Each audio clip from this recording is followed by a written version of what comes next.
Veronica, thank you for helping me pick out my dress the other day. Oh, you're welcome. You have terrible taste, by the way.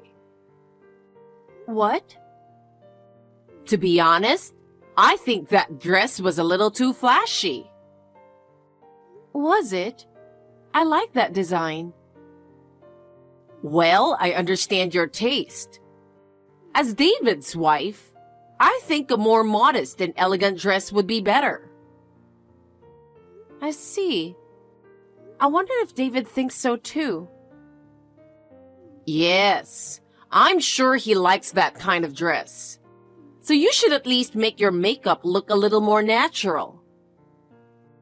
Yes, I will take your advice.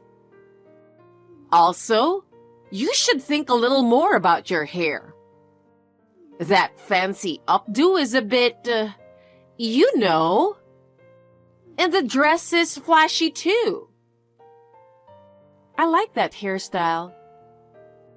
Yes, your preference is important too. But I think it would be better for David if you kept it more modest. I understand. I'll talk to him about it. By the way, Mary, are you really ready to marry David? Of course I am. I have known David for a long time, and we have supported each other. Well, I'm sorry for you. To be honest, I think there is a more suitable woman for David. What do you mean? Mary, please don't take this the wrong way, but you are a little too conspicuous. I think a more modest and homely woman would suit David. Veronica, isn't that a little rude? We love each other and I want to support David. Maybe so, but marriage isn't just about love. It's about building a family, and it's also about being in harmony with those around you. Mary, you are a little too assertive. Assertive, I see. But, Veronica, I sincerely wish David's happiness. That's why I wanted to get married and always be by his side. I hope that's true. But if you really care about him, I hope you'll reconsider whether there's a more suitable woman for him. Veronica, I love David. And he loves me too. We want to build a happy family together. Then I want you to make an effort to be more modest. For David's sake and your own. Yes, okay. Well, okay. Anyway, let's talk again about dresses and makeup. Yes, I understand. Thank you very much for today. Veronica, where are you? Please get back to us immediately. I'm very worried because I cannot get in touch with you. If you see this text, please reply as soon as possible. Sorry, I just saw your messages. I was taking a hot bath and didn't notice. So, is there something wrong? A hot bath? You can come soon, right? I need you to hurry. What do you mean? Did something happen today? I don't know what you're talking about. Today is the wedding day. David's family and relatives aren't here yet. I was told by the people at the wedding hall that you haven't gotten your dress yet. Where is everybody? Oh, was it today? I'm sorry. I thought it was next week. My husband and I are on vacation in the next state. I can't believe this is happening. I can't believe it. Where are you? Can you come back soon? We're in Las Vegas. Do you know? It's a nice place. Las Vegas? Then you can't make it in time. Well, that's a problem. But I've already bought tickets to the theater for the day after tomorrow. I'm so sorry. I'm so clumsy and careless. Even my husband gets angry at me a lot. What about your relatives? Are you in touch with them? Well, they called me the other day and we talked. Oh no, I thought it was next week, so I told everyone it was next week. What? That's beyond careless, Veronica. I can't believe you made a mistake on such an important day. Nobody won't be able to get there today. It's a pity that the bride's relatives are the only ones at the wedding. David must be in trouble too. Only the bride's relatives? How did you know that my colleagues and friends didn't come either? How did you know that? Oh, didn't you say so? My memory is kind of fuzzy.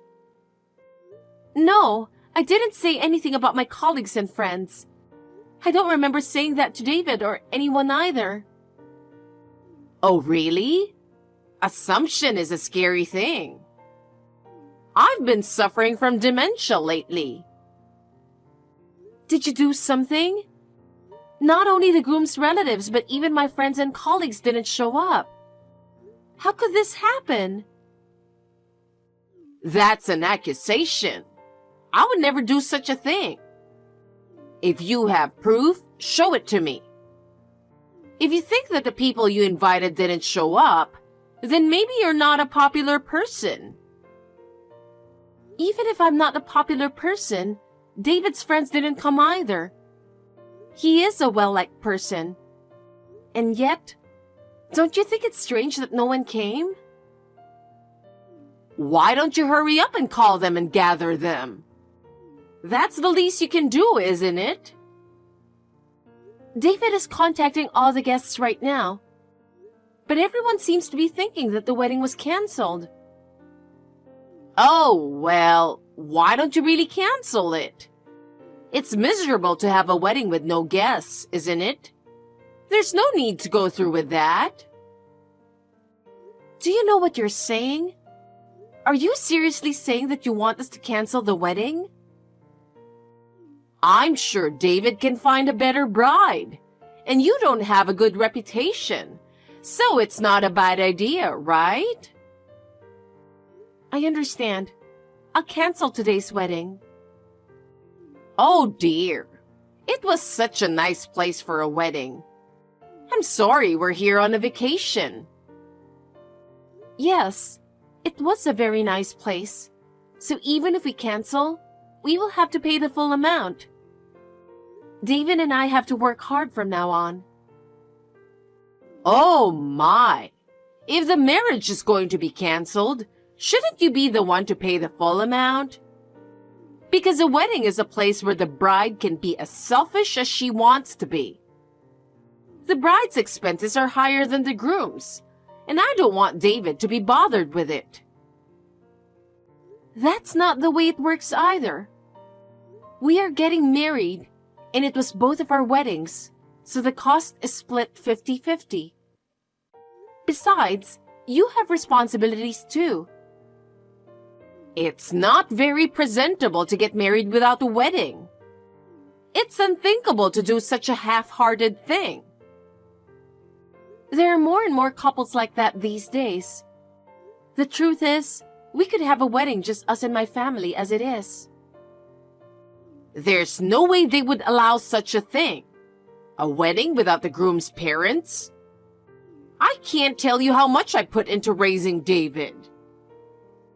I'm sure David would want his parents and relatives to be able to attend the wedding, and we will consider having the ceremony again. However, we spent a lot of money this time, so we can't have as big a ceremony as we were going to this time. Mary, reply to me right now. There is something I need you to explain. What on earth is this? Yes, Veronica? What's wrong? What do you think you're doing? What is this postcard? Oh, did you get it? I worked so hard to get it to you as soon as possible. How on earth did you have a wedding? Explain it to me. After what happened 10 days ago, I talked it over with David. It would be a waste to cancel the ceremony at that point, so we decided to have a ceremony just with my family. And David agreed to that?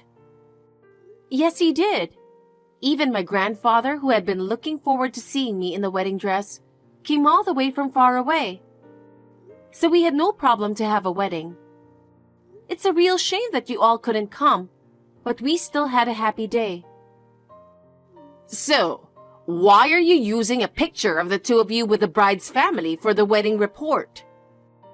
Do you think you can neglect the groom's family? Oh, I forgot. I'm sorry. I'm really a screw-up and careless person. It's not that I wasn't thinking about your family. But when it came time to take the picture, I just went ahead with it in the heat of the moment. There's no way this could have been done carelessly. I really can't believe your attitude. Actually, David was also very depressed because you could not come. Still, I thought it was important for us to do the best we could and have a happy day. David was depressed? If that's the case, you shouldn't have had the wedding without us, right? That's what he said, but in the end, he decided to look on the bright side. We wanted to cherish that important moment in our lives, even if some were missing. I really wanted you to celebrate with us, but circumstances had to be taken care of. Still, I can't believe they would use a photo of the wedding without the groom's side of the family. Why is that? You missed the wedding because you were careless, and then went through the trouble to tell the guests that the wedding was no longer held. That's something I can't believe. You don't have any proof that I called the guests to tell them the wedding was canceled. That's an accusation. I ask everyone. What? After the wedding, I contacted each and every guest and asked them.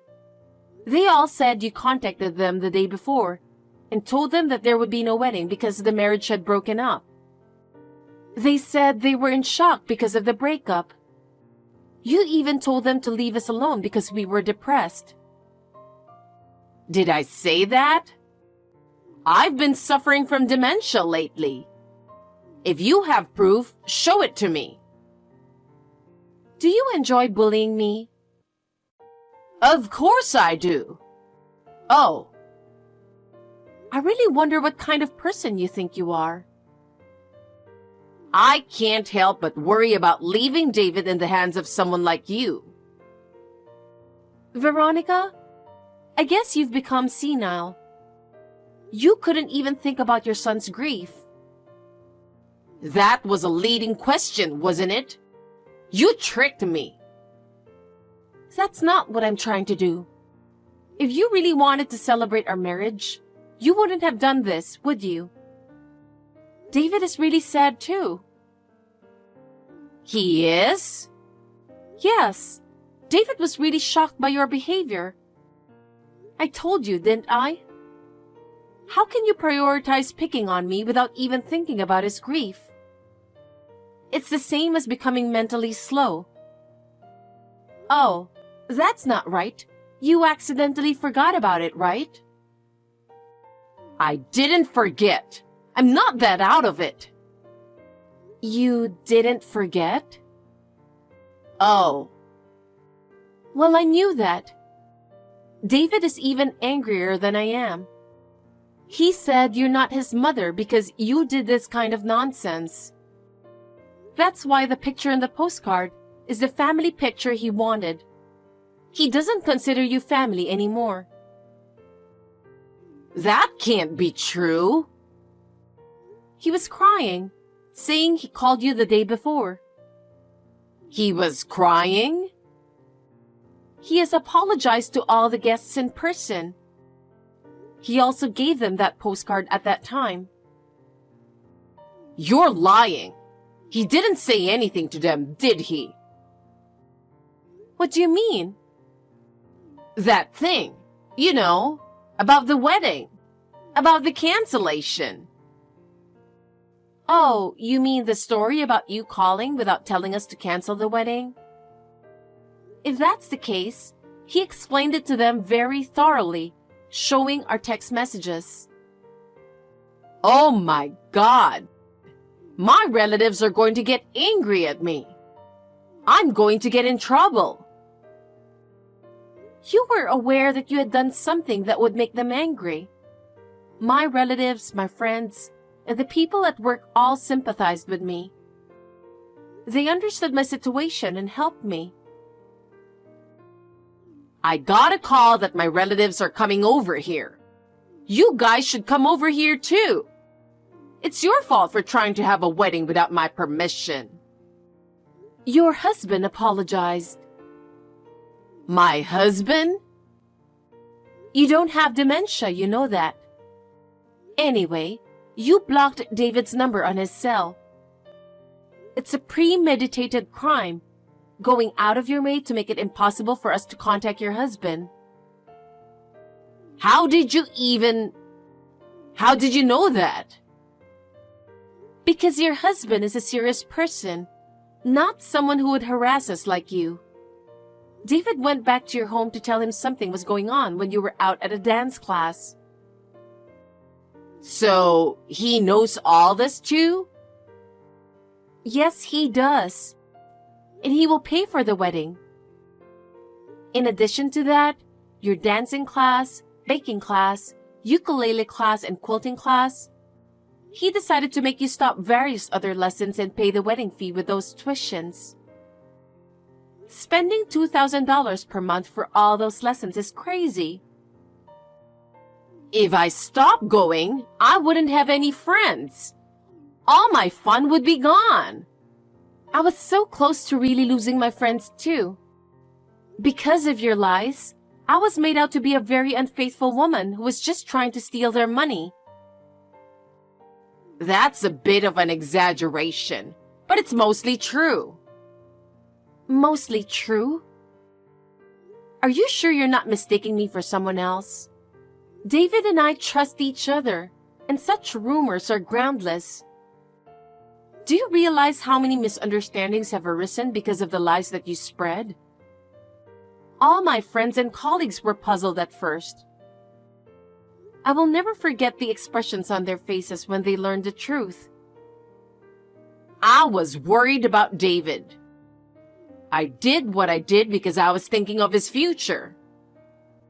If you were worried, you should have had a discussion with him from the beginning.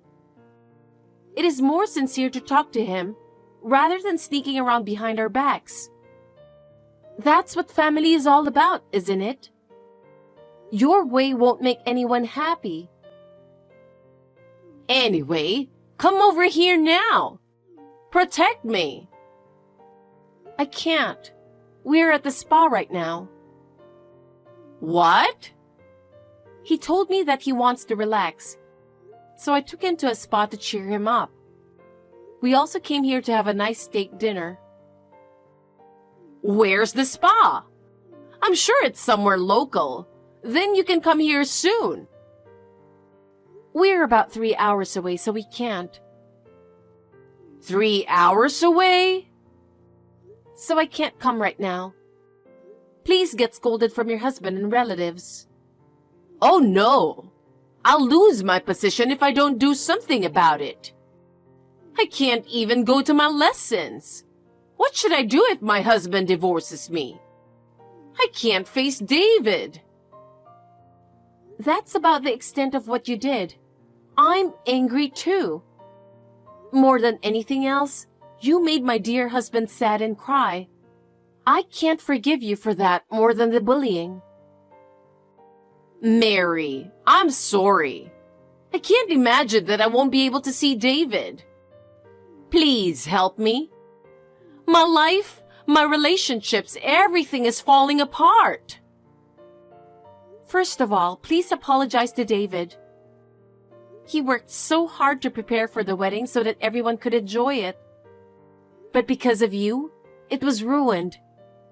You should know how much it hurt him. I've been trying to reach him, but I can't get through. What should I do? I really don't know what to do. I want to apologize to him directly, but I can't even talk to him. I see. He must have been in quite a shock. What you did must have caused him a lot of heartbreak. Please tell David that I'm sorry too. Tell him to call me. I can't stand the thought of losing my lessons, my position, and David. What in the world do I have to live for? We lost our once-in-a-lifetime wedding. Do you understand that? You have no idea how much trouble you have caused to many people. I'm sorry. I didn't mean for any of this to happen. I just did it to embarrass you a little. I never imagined it would be this big of a deal. I just wanted to get you in trouble. You went through the trouble of copying the guest list from David's house and contacting every one of them, which was a bit much. I'm worried about having such a thief-like relative, so I'm not going to tell you about our new house and move far away. Oh no! Please don't do that! I really regret what I did. I will do my best to repair our relationship from now on, so please give me another chance. From now on, let's change our minds and build a good relationship. I will do my best too. Please don't give up on me. Tell David, please don't give up on me. I'm sorry, I can't try. So, goodbye. I'm leaving you so that David and I can be happy. Please don't disturb us anymore. Goodbye. After that, Veronica was scolded terribly by her husband. He scolded her for ruining our wedding, and he was furious when he learned of her numerous harassments against us. She now lives under her husband's strict supervision. She can no longer behave as she used to. I wonder if it was her husband's mercy that kept them from getting divorced. Relatives also voiced strong condemnation of her behavior. They are all saying that they will dissociate themselves from her. She ended up alone for what she had done. Her once glamorous life was gone. She spent her days in solitude and regret. On the other hand, David and I have started a new life together. Through this experience, we were able to further strengthen our bond and reaffirm the importance of each other. We have built a new life together, and our days are filled with smiles and happiness. The lonely ending of Veronica's life reminds me that it is important to be faithful to one another. We intend to continue to move forward with mutual respect and trust for each other. I would like to live a happy life with David.